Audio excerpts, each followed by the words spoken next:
This is Untitled Export, and today we are testing the ASUS Prime C790-P. Okay, so let's unbox this motherboard. Hopefully everything is not overexposed. Okay, so the board is the first thing in the box. And underneath all this is the manuals and stuff. So you get the usual user guide. Can come in handy. And a motherboard layout thing. Okay. ASUS web storage, that's not going to be interesting. And this is safety information.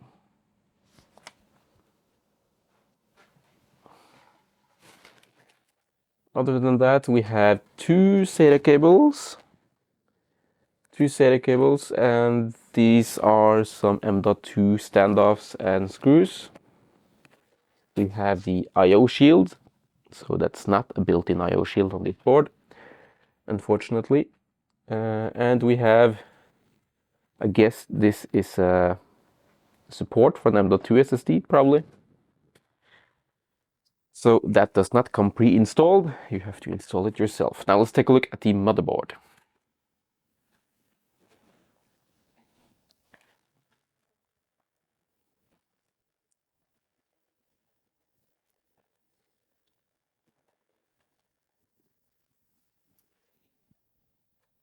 So here it is. It's a pretty basic board. It's full ATX, so I can't get the entire thing in the frame. But yeah, it has 4 full-length PCI slots. And build quality appears to be okay. The heatsinks are just bare aluminium, probably, or aluminum, depending on what you prefer. And yeah, looks okay, nothing special. And that's the unboxing.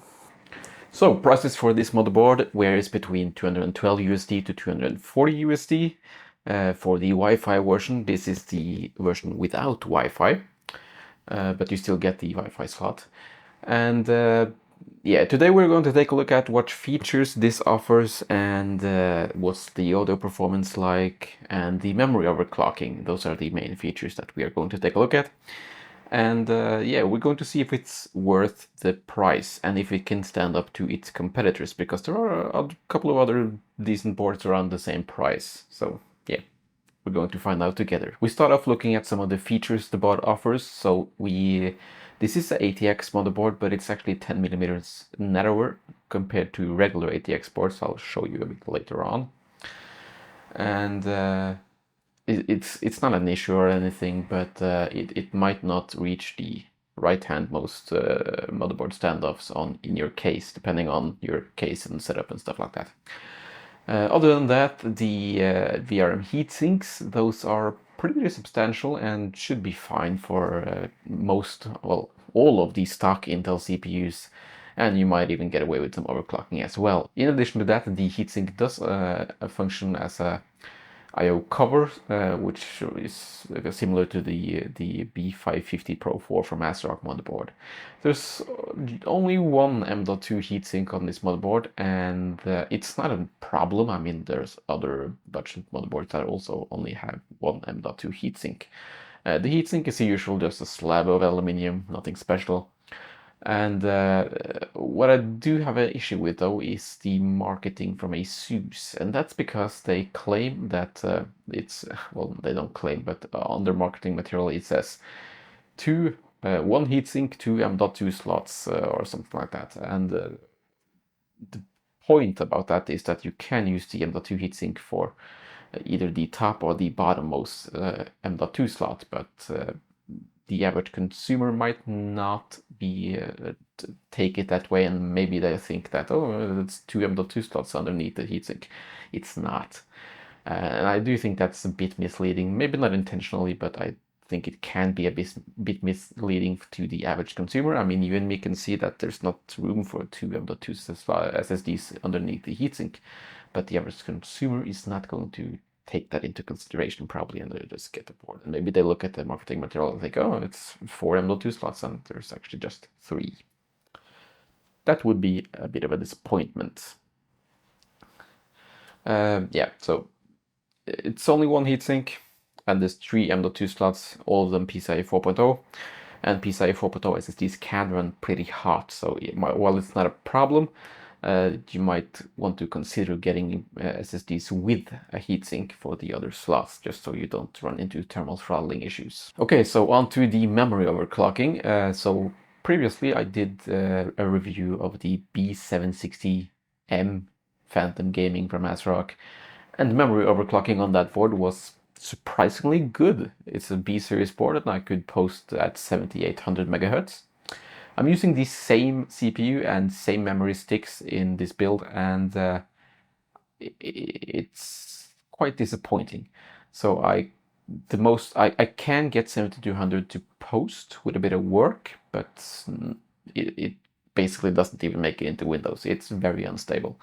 So I tried to dial in the same settings, identical settings to the Phantom Gaming, timings and voltages at 7400, because that was completely stable on that system with that motherboard, and it won't even post on this motherboard. So if you are into memory overclocking, you want to see some high memory speeds, this is not the board for you.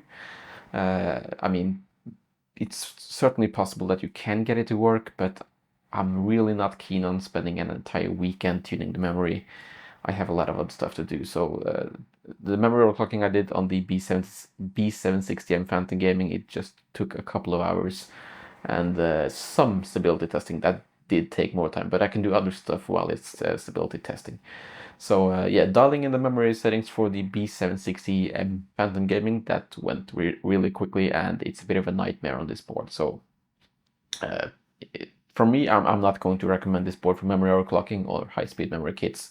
And the issue with that is that the next generation Intel CPUs, they will work on these 700 series chipsets apparently, but they will have an improved memory controller. However, the improved memory controller is not going to help if the motherboard doesn't support the elevated speeds. So, for instance, I bought the C690 Strix F Gaming from ASUS. That was the first LGA 1700 board I bought. And I mentioned this in the other video as well. I could not get 6800, anything above 6800 to post, and I'm basically having the same issue on this board. So maybe the memory topology is the same on the Z790 Prime as the Z690 Strix. I have no idea, but memory overclocking on these ASUS boards have not been very fun for me, or easy anyway. I don't really feel like spending days on it and days testing memory overclocking, so it's possible. I mean, there are 7200 MHz kits on the QVL, so I suppose it's supposed to work, but it's not very easy to get it working if you're overclocking lower end memory, at least not in my experience anyway. So yeah, that's memory overclocking part. I do not recommend this board for memory overclocking. Moving on. Yeah, so the audio solution is based on an ALC 897 chip from Realtek, and it's a low-end chip, and performance is just okay. It's nothing spectacular. It's just okay. You can use the onboard audio, and it's going to work just fine. I did try the Superlux HD668B or whatever, 56 ohm headphones, and it ran them just fine, okay. I did have to up the volume to almost, I think it was at 90 or something, so it doesn't seem to be very powerful, but it's okay. I mean, it's perfectly usable. It also ran the Sennheiser HD 559s just fine as well. So yeah, the onboard memory is nothing to write home about, but it does work, and that's, I guess, it's the most important part. If you want good audio, always consider an external solution. Also, a word on the networking. The networking is just fine. I transferred files to and from my NAS, and it managed to saturate the 2.5 gigabits per second speed. So the transfer speed of 280 megabytes per second. It was just okay. The M.2 heatsink, it's actually possible to keep it in the original position, or you can move it down here, but there's only one though, so you know you can only cool one M.2 SSD. Anyway, we are going to go through some of the onboard headers and stuff like that, and the PCI ports and stuff. But first I wanted to compare the width of this motherboard to the Taichi X470 Taichi. So you can see this thing is slightly wider because these holes, it has 3 sets of holes, so here, here and here. This one is 10 millimeters narrower, I think, and it only has 2 sets of holes, right here and here. So depending on your case and where your standoffs are, this side of the motherboard might be a bit flexible, so keep that in mind and be a bit careful with that. I've literally just taken this out of my case to do this part of the video, so hopefully you appreciate it. Anyway, the top PCI slot, that's 16 lanes of PCIe 5.0, and then there is this other slot right below it. I have no idea why they have placed this here. I mean, that's basically unusable with any modern GPU. Let me show you with the 5700 XT. If we slot this into the, yeah, you can't even see the PCI slot anymore. So that's basically unusable, but it is wired up for 4 lanes and PCIe 4.0. The top M.2 slot, that's also PCIe 4.0 by 4, and that's directly from the CPU. And this is PCIe 5.0, also directly from the CPU, as far as I know. Then we have another PCIe, not PCIe slot, another M.2 slot, and that's also PCIe 4.0. It doesn't share lanes with anything, so that will always be functional. Then we have yet another PCIe slot, and it's 16 in length, but it's only wired for 4, same as the one above. That's basically unusable. So this one is usable, and it's wired up at 4x4. So if you have an PCI expansion card, such as a 10 gig card or something, this is the slot you want to use. Then we have a PCIe 1.0 slot. I can't remember if that's 3.0 or 4.0. It says G3 here, so that's 3.0. And then we have the third and last M.2 slot. There's only 3 M.2 slots on this board. And then we have the final PCIe slot. That's 16 lanes, and that is also wired up for 4 lanes, but it shares lanes with the M.2 slot. So if you have an M.2 in here and a card in here, the card will take priority, and the M.2 SSD will not show up in your Windows or Linux or wherever you use. So that's the PCIe layout. And then there's another slot up here, and that is the slot for a Wi-Fi card. So we have a Wi-Fi card here. You can purchase the Wi-Fi card if you have the non-Wi-Fi edition anyway. You can slide it in like this, and you have to attach a antennas, of course, as well. But yeah, there we go. You can expand with a Wi-Fi card if you bought the non-Wi-Fi version. But if you want Wi-Fi, you might as well buy the Wi-Fi version. Okay, moving on to fan headers. There are 6 of them. We have 3 located on the top here. And then there is another one here, a bit randomly placed, just, I mean, I would have liked to have it here, but it's here. Probably will get away get in the way of the heatsink if it was there. Then we have a couple of fan headers here as well. So that's 2, 3, no, sorry, yeah, 2, 3, and 3, so that's 6. So there's no fan headers on the right hand side of the board. There are, however, plenty of RGB headers. They sure know how to prioritize their headers on the motherboards. So here we have one 12-volt RGB header and addressable RGB header, so that's 5 volts. Then we have 3 headers here as well. 2 of these are 5-volt ARGB, these 2, and the final one is 12-volt regular RGB. So you have plenty of RGB headers, And personally, I would have liked to see less RGB headers and maybe a couple of extra fan headers, but there you go. Can't do anything about that.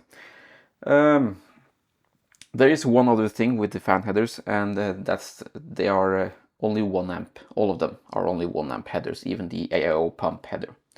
So max 12 watts. So if you have a pump and it's going to be powered by the fan header, make sure it doesn't draw more than 12 watts, preferably less.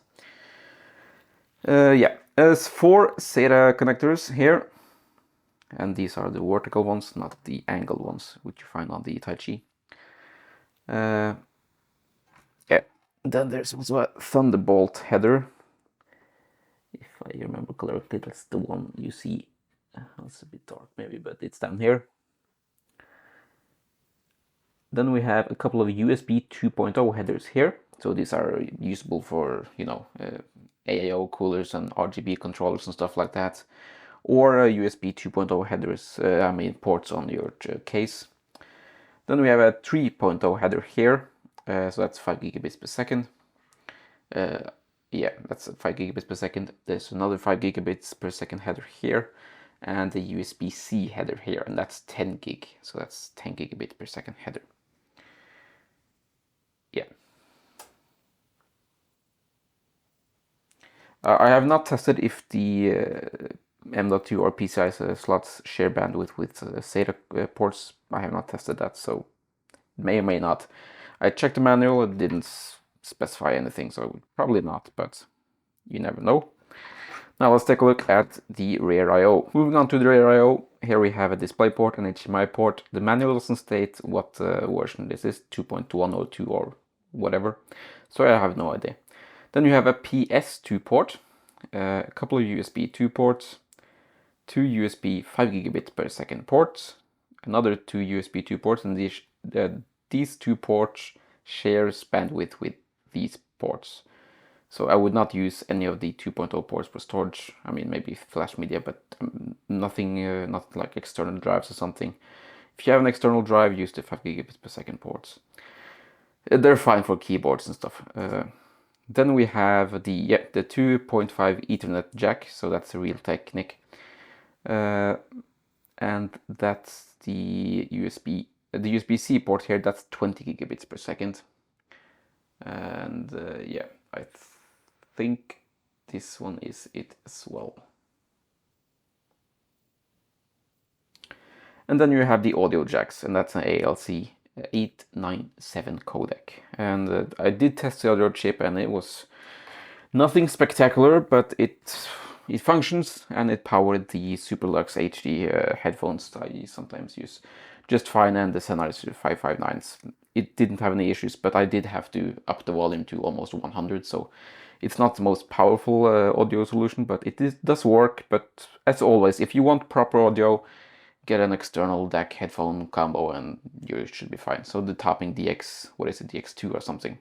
Much better than any onboard audio. Yeah, that's basically it for the onboard headers and stuff. And yeah, I now have to mount this into the case again and edit the video. So yeah, I'll go and do that. So in conclusion, there's nothing inherently wrong with the Z790 PRIME-P from ASUS, but it's not really spectacular either, and it does run into some pretty stiff competition. So at the same, I mean, over here the price is very similar to the Z790 Elite from Gigabyte and the Z790 Pro-A from MSI. And both of those boards are boards that I personally would get over this one. So if we look at PC Part Picker, the MSI Z790 Pro-A from MSI is right now going for the same price, and it does offer an additional M.2 slot and a better rear I/O. The MSI Pro-P has an equivalent rear I/O to the PRIME-P, but it also has an additional M.2 slot compared to this board. ASRock also has the Pro RS coming in below 200 USD, and this board in terms of features seems to be on par with the ASUS board here, except it also has one additional M.2 slot. So yeah, the Z790 PRIME-P it's okay, but it only has 3 M.2 slots, and in a world with direct storage and, you know, all these kinds of things, I think I would prefer it to have 4. It's a full ATX ports, and we are now seeing M-ATX ports with 3 M.2 slots. So only 3 on a full ATX port, it's not great, but if the price is okay, I mean, if it's 200 USD or something around about there, it's okay. I mean, there's nothing wrong with the board. It's just there are better offers out there for the price, in my opinion, anyway. And that's basically it for this video. Thank you so much for watching, and goodbye.